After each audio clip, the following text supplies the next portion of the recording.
Let's see what we get. And we are going to start off in the top right side of the map with the Blue Protoss player Astrea from Alpha X. Again, this, unfortunately, guys, is just going to be about an attempt to get some map score, a bit of pride. Like I say, map score is not overly important. I believe for either team, even for Alpha X with a loss, their map score is unimportant as well. Onside's map score, the best Onside can do is get to plus 25, but the only reason that would matter would be to stay ahead of Psystorm / DPG. But Psystorm and DPG will be ahead of Onside no matter what if they win their series, because their map score will always be better. So that's the issue. That's why this is limited effect, even map score wise. There's Astrea with the haircut. Wow, looking fine, Astrea. Check him out, man. Looking good, huh? Alright, so Astrea with the haircut, Maru with the StarCraft skills, typically. We'll see, again, just exactly what he can pull out across this series.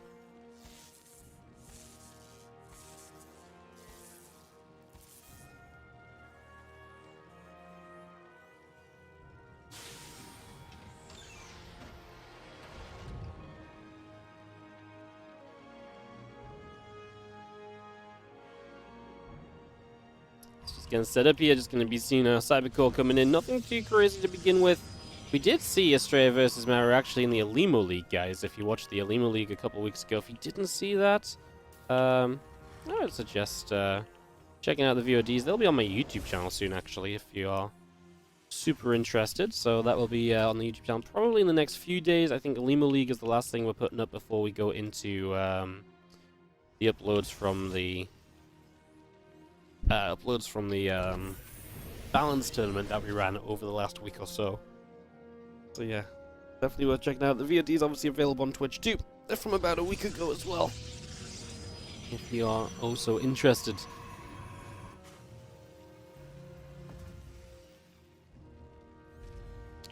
So where we go, and there's going to be having a Rax factory, starport, everything coming online to begin with. Our Twilight Council already coming up as well. And so far, so good.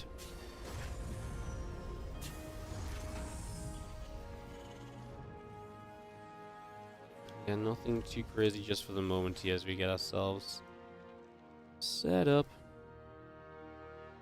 Ready to roll. Obviously, Maru is going to drop an armory, though. And that's going to be a little bit more intriguing. And this is why I'm already asking myself, well, what are we expecting from Maru? Because he really does just play some crazier and very different things when he wants to. And right now, that is definitely turning out to be the case from him. So, yeah, Maru again a little bit interesting at the very start.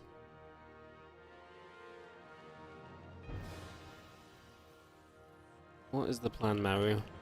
Armory finishing, just some cloaked mine drops to begin. Obviously, this is not too crazy, but it is a commitment. It is quite a heavy commitment as well, so if it doesn't do damage, you're obviously behind your base for quite a long time, so you really are looking for some serious damage on the follow-up to this. Pretty much always necessary. Sometimes, like, some of these builds, like, well, you know, you don't get to do too much, but the pressure's okay. I think this time you really need to do as much as possible, so let's see if he can succeed in that. As initially these Stalkers are defending and deflecting.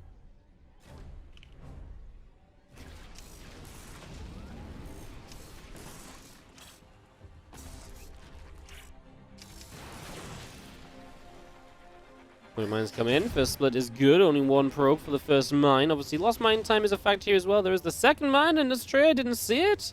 Did the observer, did it die? Did the Stalker get killed? We didn't see.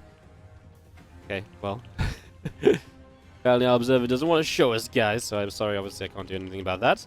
I feel like the Stalker was... I mean, it depends. He was still within range to the point if he just turned around in that moment, it would have been fine. So yeah, hard to say exactly, but... Anyways, on we go. We see more mines, and obviously this is the problem with this, you know, going up against this build, is that the pressure doesn't just end. The pressure really just continues for a sizable amount of time. It's very frustrating to play against. And, yeah, it is just annoying, right? Like, At the end of the day, it's just frustrating, it's annoying, like I say, it feels like it never stops. And if you just take one bad mine hit, then you're in a lot of trouble. It's not like you defend the first 3 good, fine, and the final one does okay. It's like, whatever. If the final one blows up your mineral line, you're still without a mineral line, right? So you have to be on point basically all the way throughout. And that's what is so frustrating about it. That's what makes it so difficult to find victory in.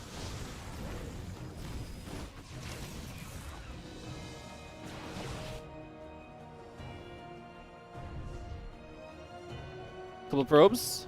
We'll be in some trouble again. We've even got a hell bad drop. I mean, that's a new one for the PvT especially. Gotta say, you know, I mean, overall, I gotta admit, I think that this has been a pretty reasonable start for a,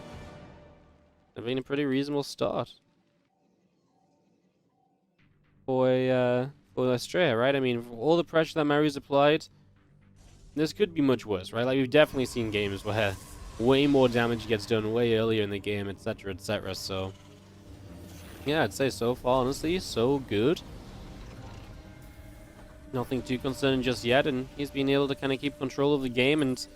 yeah, I mean, you look at the worker count, 58-38, it's more than just keeping control of the game. He's actually in pretty fantastic position, like, really good position, actually. So, great defense, and... yeah, obviously just taking his 3rd base. Maru did not get enough done early, and now the question is, can Astrea hold on to close this game out?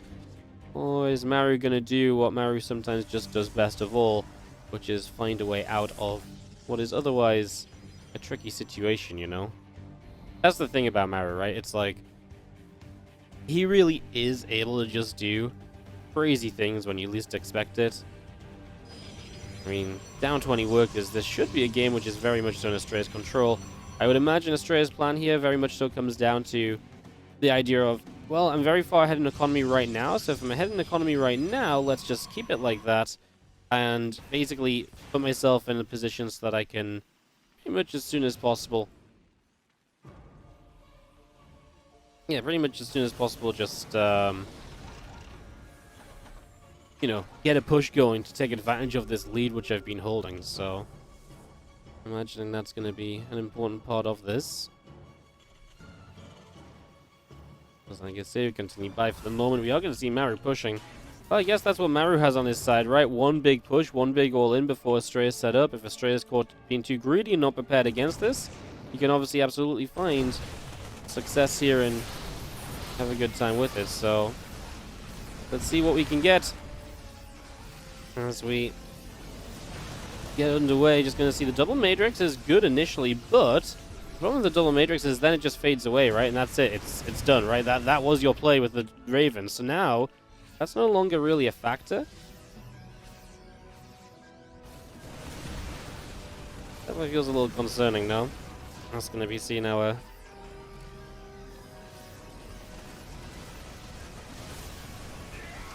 Colossi coming through. Tanks will get sieged up, and we are going to see a bunch of these Zealots already taking shots. With the tank siege, we're actually getting some shots off on those the Zealots. I didn't think the Zealots would be that much of an issue, but well, Astrea, obviously, 4th base is one he should just cancel here. That shouldn't really be necessary to keep alive. He is up against a 2-base all-in. The 4th base, like I say, should be fairly unimportant.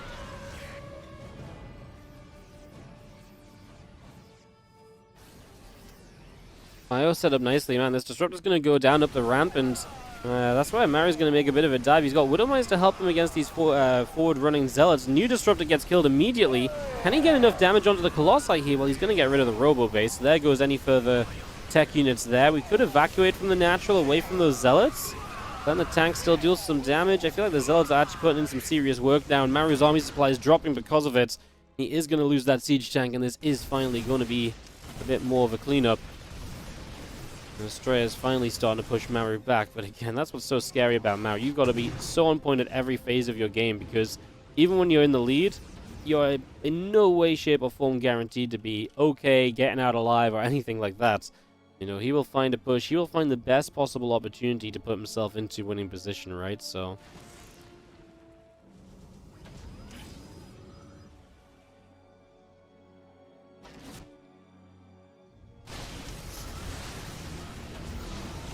trying to drop around now, trying to find some additional ways to get this done. See if there is going to be an opening, an opportunity or anything, but obviously at this point it feels kind of tough.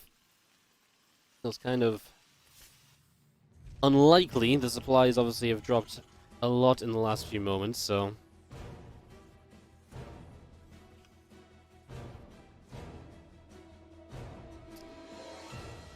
Scary though. Again, when Maru has that sort of opportunity in play, it's, well, like I say, it's just terrifying to play against him.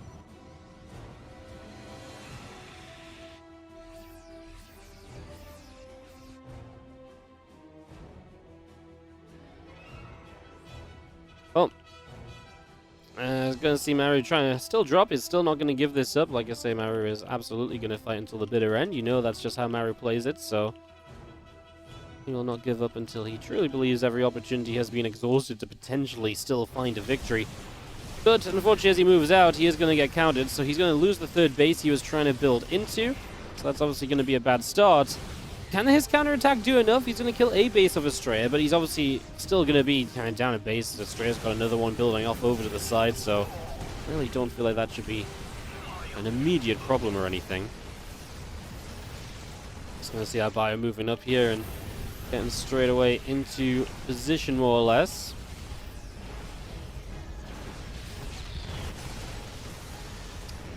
Into the main base. This is actually cute moves, right? I mean, if anything, the way you're going to win this is obviously by denying as much of your opponent as possible. And what you're currently denying is the ability to rebuild by killing off the gateways, by killing off the pylons powering the gateways. Astrea gets it done, though. It was just a really good defense early. He put himself ahead. He did get tested a little bit on the follow-up. But yeah, he did enough. He put himself far enough ahead and was able to hold that lead against Maru's all-in. And Astrea is going to take the first game of the day for Alpha Rec. Well, anything StarCraft related usually is, that's for sure. Alrighty, guys. And there's going to be Astrea in the bottom left, while Maru will sit in the upper right. Starting off here.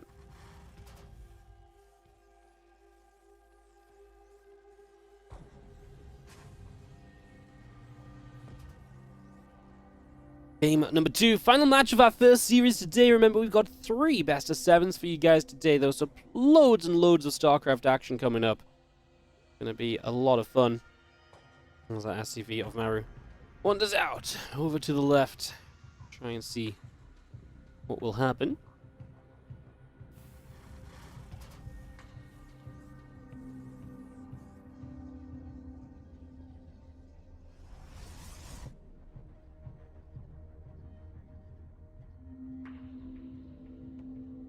Maru, 2 racks. One of them out the left-hand side, the other just back at home. So trying to play a little bit of trickery here, in all honesty.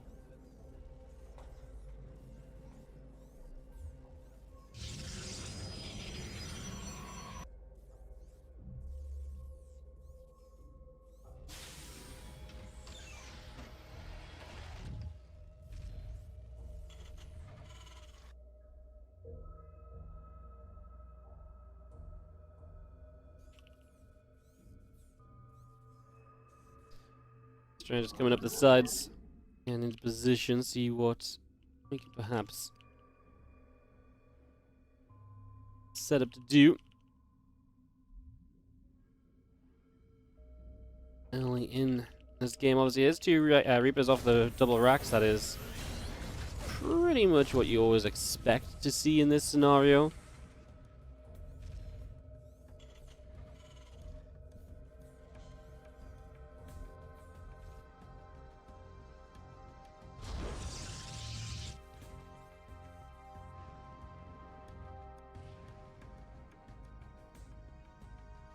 Here come the Reapers. Obviously, with these Reapers, if you can get past the initial unit or so and you can start hitting probes, you can get a lot of eco damage done early, and that really does throw off the Protoss build order quite heavily in the early stages. So, I imagine that is one of the initial goals here, if absolutely nothing else. 2 Reapers just going to go pinging away at the pylon, and the barracks is going to be flying back into the main base in the next couple of moments. So, Pushing in there.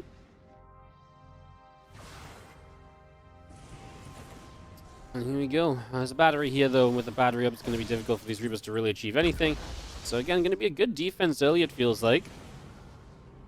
That's obviously a very good sign.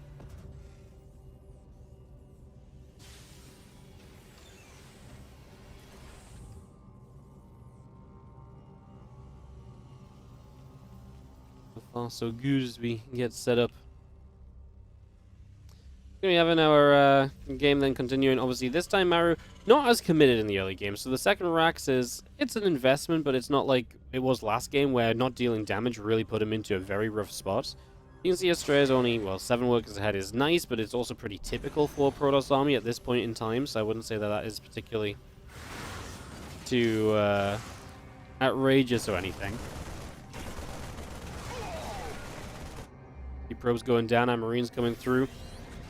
Defending initially very well. And we get 3 probes in the end. I think that's okay. Maru is obviously going to cut this to just a 4-worker lead.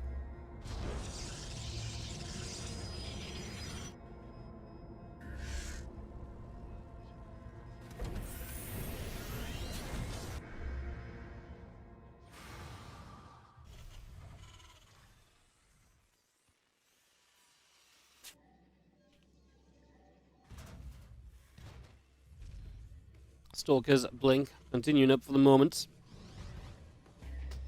That's going to be where we take this as Astrea for the next stage of this game. As he heads there, obviously, I mean, we'll have to be a little careful against the, we'll have to be a little bit careful against the,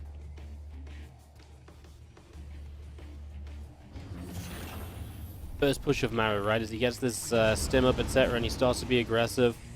Definitely some reason to be cautious for sure.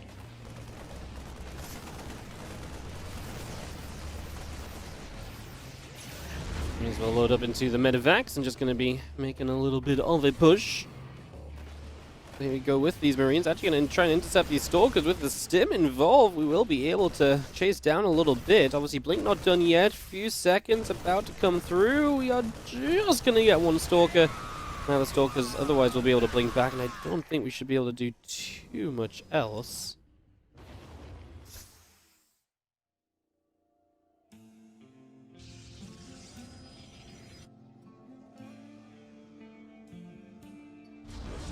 Costa Gates coming down as Maru just continues into combat shield and +1, yet to see a 3rd base.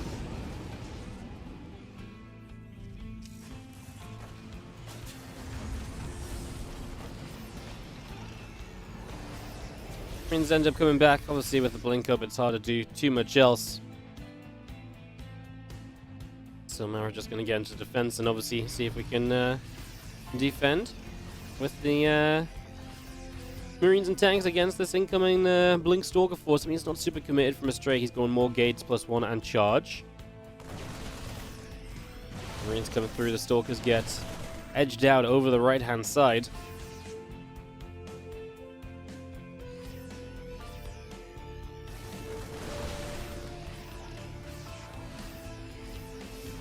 I see V-pull from Maru. Wow, he's really just committing on the 2 bases. He is not messing around. He is going to go for it as our Bioforce comes straight through the center. And grab an Oracle. It's going to nab that pretty quickly. A couple of tanks will unsiege and get grabbed immediately by the medevac. Now more Marines coming through. Zealots and Sentries being chased. Astrea doesn't have charge yet. That's going to make this a very difficult hold. And he's still warping in Zealots too, which really... At this point, I'm not even sure I like that much. You have the Stalkers across the map intercepting reinforcements. At some point, they have to come back to fight, though. Are they just going to intercept reinforcements forever and what, give up the 3rd base, then you're natural? I feel like that's not really the play here from Astrea. I'm not sure that can really do enough. You can already see Marines and SCVs and the tank at home defending very nicely. And, I mean, he's buying time to get to charge, but what does charge matter if it's just Zealots? Will that really be enough to overwhelm this force? Maru, 20 army supply lead. SCVs are left chasing the probes. That's a fun fight you don't see every day. There's a couple of Zealots coming from the other side. The Marines are there immediately to knock those down, though. A few of these probes will continue to drop. The tanks continue to pull in towards everything else. The Zealots They'll run down this ramp and they'll run in from the other side. The Stalkers have come home to help out, but the Marines have so much power in them. The tanks getting some final shots off on Stalkers, and that's going to be it. The sentries will not hold here. Astrea will not hold here. Maru will give onside game in the 5-1 final scoreline. Maru gets the 1-1 with Astrea. Not perfect, but obviously played a couple. I mean, honestly, the first game comes down to Astrea's defense being so precise.